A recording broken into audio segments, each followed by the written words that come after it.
Merhaba arkadaşlar. Bugün sizlerle İstanbul Medipol Üniversitesi Uluslararası İşbirliği Eğitim ve Danışmanlık Kurulu İşbirliği uzman yardımcısı Ahmet Bey ile birlikteyiz. Merhabalar Ahmet Bey. Hoş geldiniz yayınımıza. Merhabalar Murat Bey, hoş bulduk. Fiyatlar konusunda bir değinip geçseniz bir de bizim indirimli fiyatlarımız var ya. Burslu Tabii sınav şimdi indirimleri. Fiyatlar ile ilgili işte şöyle bir tablo açtık biz şu anda. Bunlarla ilgili biraz kısaca bir konuşsak. tabii hemen şöyle söyleyeyim. Şimdi burada görmüş olduğumuz şimdi iki farklı burslardan bahsedeceğim ilk önce. Bursları da ikiye ayıracağım. Nasıl ikiye ayıracağım? Burada ilk 7 sütun yani 7 satırda görmüş olduğunuz bölümlerin bursluluk oranları birazcık daha farklı. Neden farklı? Bu bölümler zaten bizim üniversitemizin alanında gerçekten Türkiye'de en iyisi diyebilecek kadar iyi olduğumuz bölümler ve bu bölümlere ciddi anlamda çok başarılı öğrenciler başvuruyorlar. Bu bölümlerde mesela yine bizim acentamız üzerinden gelen öğrencilerimize tıp fakültesi için %5 indirim uyguluyoruz. Yine bursluluk sınavı üzerinden başarılı olan öğrencilere başarılarıyla bağlı kalmak üzere %15, %10 ve %5 şeklinde indirim uyguluyoruz. Ve peşin öderse öğrenci bu fiyatı ki peşin ödemeyi biz tavsiye ediyoruz çünkü %10'luk bir indirim söz konusu orada. Ve bu fiyat kayıt olduğunuz sene ödediğiniz fiyatı mezun olana kadar ödüyorsunuz. Dolar üzerinden ödeme yaptığınız için. Yani kayıt olduğunuz sene 22 bin dolarsa tıp fakültesi okuyan öğrenci 6. senesinde de 22 bin dolar olarak ödemeye devam ediyor. Diş hekimliği, tıp fakültesi, eczacılık ve hukuk fakülteleri için bursluluk oranları bu şekilde. Geçelim diğer fakülte ve ön lisans programlara. Diğer lisans ve ön lisans programlarında hepsinin aynı kalmakla birlikte yani bursluluk oranları yine acentamızla birlikte gelen yani acentamız üzerinden bize başvurusunu ileten öğrencilerimize %20, bursluluk sınavı üzerinden başarı gösterip 90 ve üzeri alan öğrencilerimize %25, 65 ve 89 alan öğrencilere %20, 60 ve 60 yani 65 ve altı alan öğrencilere de %15 şeklinde indirim uyguluyoruz. Yine peşin ödeme indirimi %10 şeklinde öğrenciye uygulanıyor burslu fiyatı tam ödemiş olursa öğrenci. Evet. Böylelikle ne oluyor? Yani mühendislik fakültesi üzerinden gidersek 7378 olarak bizim ilan etmiş olduğumuz bölümün değeridir. Bu fiyat öğrenci peşin ödediği ve başarılı olduğu takdirde 3984 dolara kadar düşebiliyor. Böyle bir fark yok. Aslında %50 olarak hesaplamayın bu bursluluğu. Ama Evet. neredeyse %50'ye tekabül edecek şekilde bir bursluluk kazanmış oluyorsunuz. Ve bu öğrenci için okuyacağı 5 sene boyunca, 4 sene boyunca ya da 6 sene boyunca çok büyük bir avantaj oluyor aslında. Evet, teşekkür ederim. Şunu sormak istiyorum öğrenci şu anda kayıt yaptırdı. Yaptırdıktan sonra mesela bizim acentadan gelen öğrencilere %20'lik bir fiyat üzerinden ödemeyi yaptıktan sonra mı burslu sınava girecek öğrenci? Şimdi şöyle bursluluk sınavı ile ilgili hemen detaylı bir bilgi vereyim. Daha sonra biz bursluluk sınavının duyurularını, detaylarını daha net bir şekilde paylaşacağız. Şu anki durum nedeniyle bizim bursluluk sınavını yapma gibi yani şöyle biz bunu her sene nasıl düzenliyorduk? Bazen mesela şu anda İran'da düzenlenecek bu ay içinde. Evet. İran'da bir anlaşmalı olduğumuz bir eğitim danışmanlık kurumunun düzenlemesiyle bir organizasyonuyla birlikte biz o bursluluk sınavını düzenleyeceğiz. Öğrenciler katılabilecekler. Fakat Türkiye'de böyle bir karar alınırsa eğer toplu bir sınav yapılabilme gibi bir imkan olursa öğrencileri biz buraya davet edeceğiz. Burada yapacağız. Gelemeyenleri eğer biz gidebiliyorsak gidebildiğimiz noktalarda sınav yapacağız. Hiç olmazsa öğrenci bu sene bu özel duruma bağlı kalarak böyle bir karar vermiş olduk biz de. Gelen öğrenciyi kendimiz burada sınava tabi tutacağız yani birebir. Anladım. Biz bir öğrenciyi sınava tutacağız. Birebir girmiş olacak. Yani okula kuruma uğradığı zaman, geldiği zaman kayıt sırasında sonra alacağı puan üzerinden hesaplaması yapılacak. Burs indirimi uygulanacak. Evet, Fakat biz öğrencilerin daha öncesinde bize sunmuş olduğu belgeler üzerinden varsaymış olduğumuz indirimli yani burslu fiyatı veriyor olacağız. Eğer öğrenci ekstra bir başarı göstermiş olursa da onun alacağı ekstra %5, %10'luk bir burs farkı olacak yani ortaya çıkacak. Fakat biz zaten öğrenciye zaten burslu fiyatı veriyor olacağız. anladım. Şimdi bunu bir dakika kapatayım. Teşekkür ederim. Şimdi Rica ederim. yurt dışından gelen öğrencilerin kalmaları için yani yurt imkanları nasıldır, fiyatları nelerdir? Bunlarla ilgili bir anlaştığınız yurt mu var yoksa kendi yurdunuz mu var? Bunlarla ilgili bir kısaca bir bilgi verseniz. Tabii. Şimdi şöyle söyleyeyim. Bizim kendi kurumumuza ait, kendi vakfımıza ait olan 2 tane yurdumuz var. Şu anda üçüncüsü de yapılıyor. Yani ve bu yurtlar okul kampüsünün içerisinde aynı yerde. Yani öğrenci çıkıyor, 5 dakika yürüyor ve dersine gidiyor. Yani bizim böyle anlaşmalı olduğumuz başka bir kurum yok. Yurtlar Evet, tamamen bize ait. TESA Vakfı'na ait. Yurtlarla ilgili şunu söyleyeyim. Geçen sene üzerinden gideceğim çünkü bu sene üzerinden yayınlanmış olan herhangi bir genelge yok. evet, Şöyle bir durum var. Bizdeki yurt odaları kapasitesi erkek öğrenciler için 3 kişilik ve tek kişilik, kız öğrenciler için 3 kişilik ve 4 kişilik. Fakat eğer hükümetin alacağı bir karar doğrultusunda yurtlarda öğrenci kısıtlamasına gidilirse, yani mesela 4 kişilik odada 2 kişi kalabilir derlerse ya da 3 kişilik odada tek kişi kalabilir derlerse, ki sanmıyorum böyle bir şey olacağını, bu sadece bir evet, varsayım, öyle söyleyeyim. Ona göre hareket etmek durumunda kalacağız ve her sene başvurular online şekilde gerçekleşiyor. Başvuru çok oluyor fakat bütün öğrencilerimize çıkmayabiliyor haliyle. Ama evet, bizim uluslararası öğrenciler için ayırdığımız bir kontenjan var. Kaydı kesinleşen, yurtta kayıt yaptırmak isteyen, başvurusunu yapan, onayını alan, ödemesini yapan öğrenciler direkt yerleşebiliyor sadece. Ama dediğim gibi bu iş yani birazcık kontenjanla ve birazcık zamanla alakalı bir durum.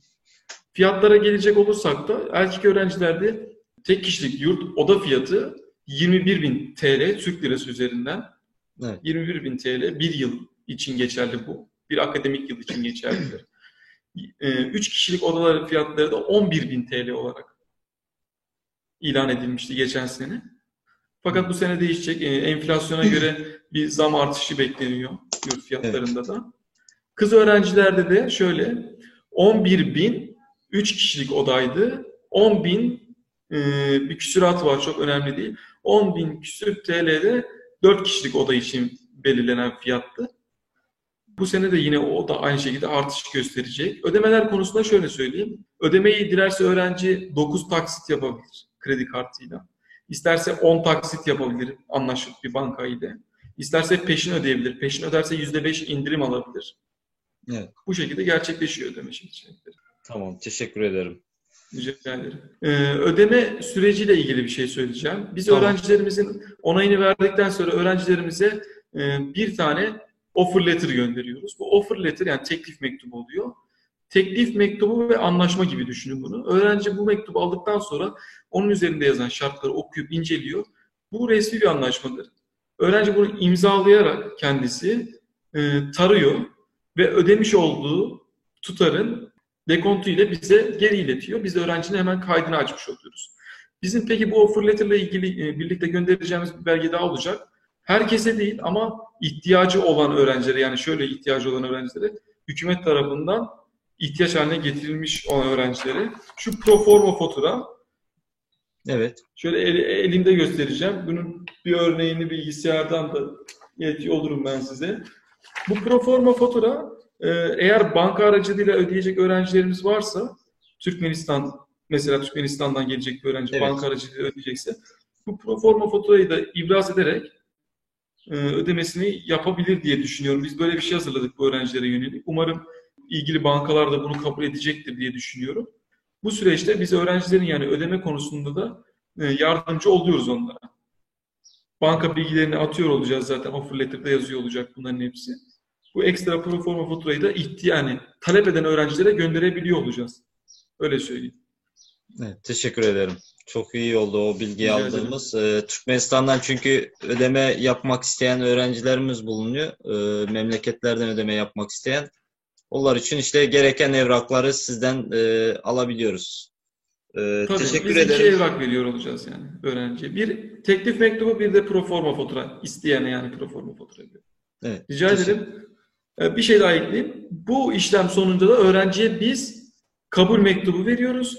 Bu kabul mektubuyla eğer öğrencinin ihtiyacı varsa vizeye, oturum iznine başvurabiliyor. Kabul mektubu öğrencinin bizim üniversitemize kayıtlı olduğunu gösteren resmi yazıdır. Evet, teşekkür ederim. Rica ederim. Bu sene bizleri neler bekliyor yani bu virüsten dolayı Şu anda yollar da kapalı, yani yurt dışından gelecek öğrenciler var. Sizin öngörünüz O, nedir bu konuda? Ben şöyle söyleyeyim, kişisel görüşümü paylaşayım öncelikle. Bu süreç bir şekilde bitecek. Herkes buna inanıyor. Fakat Evet, bunun zamanıyla ilgili bir sıkıntı yaşıyor herkes şu anda.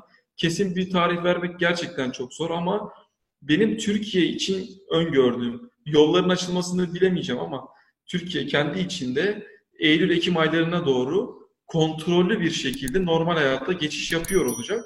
Bizde zaten akademik takvim Eylül'de başlayacak diye açıklandı. Bir aksilik olmazsa, herhangi bir sorun çıkmazsa, yeni bir sorun çıkmazsa bu virüsle ilgili biz hayatımıza kaldığımız yerden, eğitim hayatımıza kaldığımız yerden Eylül ayında devam ediyor olacağız. Fakat bizi neler bekliyor onu söyleyeyim hemen. Bizi günlük yaşam içerisinde alacağımız tedbirler bekliyor. İşte bu maske olur, mesafe olur. Derslerde, okullarda neler bekliyor onu söyleyeyim. Belki okullarda birazcık daha derslerin benim öngördüğüm öğrencileri aynı saatte kurum içinde, bina içinde bulundurmamak adına belki ders saatlerini esnetebilirler. Yani 9-5 arası olan aralığı belki de 9-7 arası yapıp gün içerisinde bu öğrenci sayısını toplum içerisine dağıtmak isteyebilirler yani. evet, anladım. Ben bunu öngörüyorum. Böyle bir belki önlem alınabilir. Alınamayabilir. Belki kimsenin aklına gelmemiş de olabilir bu. Ama bu ve bunun gibi etkenler hayatımızı etkileyecek olan şeyler olacak. Evet, teşekkür ederim. Ya Rica ederim. aslında Sağlık Bakanlığı da çok iyi çalışıyor bu konuda. Yani virüs bayağı bir azaldı, yani burada da Tabii etkisi şimdi çok iyiye aynen gidiyor öyle. yani şu anda. Yani ileride belki yollar açılabilir yani gelecek öğrencilerimiz için. Aslında bizim Türkmenistan'da zaten sıfır vaka ile, yani hiç vaka görülmedi yani oralarda çok iyi yani oralar. Burada da inşallah bittiği zaman bir yollar açılır yani diye bir ümit ediyoruz biz de. İnşallah. Ben de öyle görüyorum. Türkmenistan'da vaka sayısının fazla olmamasıyla birlikte oradan buraya gelecek öğrencilerin aslında çok da sorun yaşamayacağını biz öngörüyoruz. Öyle söyleyeyim. Şöyle bir durum olabilir. Karantina dönemi bu aralar herkesin gündeminde. Evet, Yurt dışından gelen bütün vatandaşların belli bir süreliğine karantina ya da izolasyon şeklinde kendilerini barındırmasına yönelik bir çalışma olabilir. Belki öğrenciler gelebilecekler ama 2 hafta sonra topluma çıkabilecekler tedbir amaçlı. Ki evet, bu herkesin aslında kişisel olarak da alması gereken bir sorumluluk. Böyle bir uygulama olabilir, olmayabilir. Ama evet. göreceğiz bakalım. Ama şu anki bizim sürecimiz çok iyi ve çok başarılı bir şekilde ilerliyor. Umarım çok kısa sürede vaka sayısı sıfıra inecektir. Zaten binin altına İnşallah. düştü çoktan. İnşallah. Çok iyiye gidiyor yani. Çok şükür. Teşekkür ederim vermiş olduğunuz bilgiler için. Rica Eğer de ederim. öğrencilerin başka da bir soruları olursa yorumlar kısmına yazarlar. Oradan bir Tabii, ekstra bir canlı yayın yaparız olmadı sizinle. Yani tabii, tabii. sorular çoğaldığı zaman. Yeni gelecek öğrencilerimize de aşağıda numaralarımız mevcuttur. Arayıp da işte bilgi alabilirler, kayıtlarını yaptırabilirler. Size de çok çok teşekkür ederim. Vaktinizi ayırdınız, yayınımıza katıldığınız için. Rica ederim. Ben de çok teşekkür ederim Murat Bey. Buradan öğrencilerimize de söylemek gerekirse biz bu sürecin bir şekilde biteceğine ve son bulacağına, her şeyin düzeleceğine inanıyoruz. Ve bu yüzden de çalışmalarımızı durdurmadık, devam ediyoruz. Onlar da yurt dışında okumak gibi bir planları varsa eğer ve bu hayallerinden vazgeçmesinler diyebilirim. Neresi olursa olsun, hangi ülke, hangi okul olursa olsun buna yönelik olan çalışmalarını durdurmasınlar diyebilirim yani. Teşekkür ederim. Hoşça Rica kalın ederim. diyorum o zaman. Kendinize iyi bakın. Hoşça kalın. Sağlıklı günler Görüşmek dilerim. üzere. Sağ olun Murat Bey. Sağ olun.